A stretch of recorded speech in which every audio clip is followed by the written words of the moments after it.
जय श्रीराम. मी अनेकदा म्हटलं की शेतकऱ्यांच्याच मुलांना शेतकऱ्यांच्या मुली द्या, कारण का तिथं शाश्वती आहे की ती मुलगी कमीत कमी 2 घास खाईल. पण लोकांनी माझी उडवली. लोक म्हटले दादा काही येडावानी बोलतो. आता कुठं नोकरी आहे सांगा? काय लोणचं घालतं त्या पोरींचं? अजा पोरी थोड्या दिवसाला सुंदर आहेत, त्या इतक्या मटकतात की आम्हाला पैसेवालाच पाहिजे. लग्न तोडतात. आता आमची बायको होत ते तोडलं ना लग्न, काहीतरी म्हणे पैसे कमवत नाही नवरा, दुसरं काही नव्हतं, मारलं बिरलं. अरे नवरा बायकोच होतच राहतं, त्याच्यात काय? पण पैसे कमवत नाही. हर्षवर्धन भरून आमदार झाले.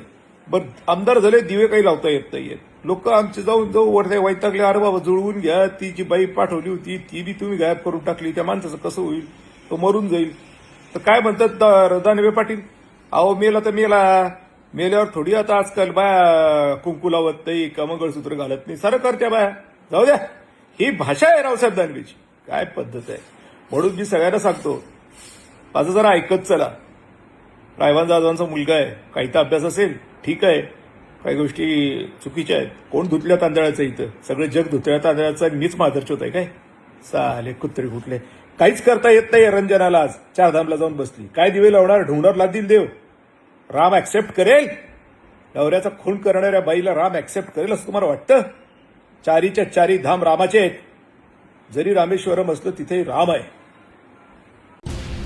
तर मंडळी, ह्या आहेत हर्षवर्धन जाधव. हर्षवर्धन जाधव यांनी त्यांच्या विभक्त पत्नी आणि रावसाहेब दानवे जे सासरे आहेत त्यांच्यावरती ताशेरे ओढल्यात.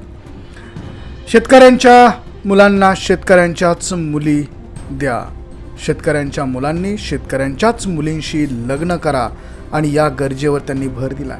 त्यांच्या मते शेतकरी कुटुंबात किमान अन्नाची आणि जगण्याची शाश्वती असते.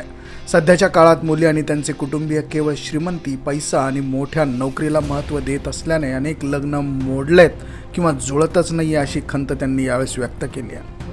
हर्षवर्धन आणि रावसाहेब दानवे यांच्या संदर्भातील प्रकरणावर भाष्य हे करण्यात आलं आहे. रावसाहेब दानवे यांच्या भाषेवर आणि महिलांच्या विषयीच्या त्यांच्या कथित दृष्टिकोनावर त्यांनी नाराजी व्यक्त केली आहे. समाजातील दांभिकपणावर बोट ठेवताना त्यांनी स्पष्ट केलं आहे की या जगात कोणीही निष्कलंक नाही आहे. रंजना जी त्यांची पत्नी आहे, ज्या त्यांच्या पत्नी आहेत आणि सध्याच्या आमदार आहेत, त्या चारधाम यात्रेवर गेलेल्या आहेत आणि ज्या व्यक्तींवर गंभीर गुन्ह्याचे आरोप आहेत त्या व्यक्तीने देवाची भक्ती करणं, अशांना राम स्वीकारेल का अशी शंका त्यांनी या ठिकाणी व्यक्त केली आहे. हे भाषण समाजातील बदलती मूल्य, विवाहासारख्या पवित्र संस्थेत शिरलेला बाजारूपणा आणि राजकीय नेत्यांच्या संवेदनशीलतेवर प्रहार करणारं असं हे वक्तव्य हर्षवर्धन जाधव यांचं आहे.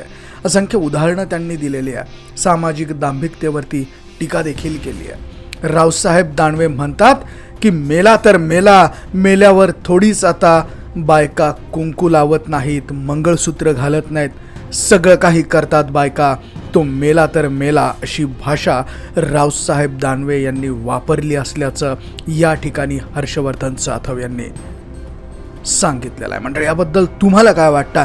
कमेंटमध्ये नोंद करा.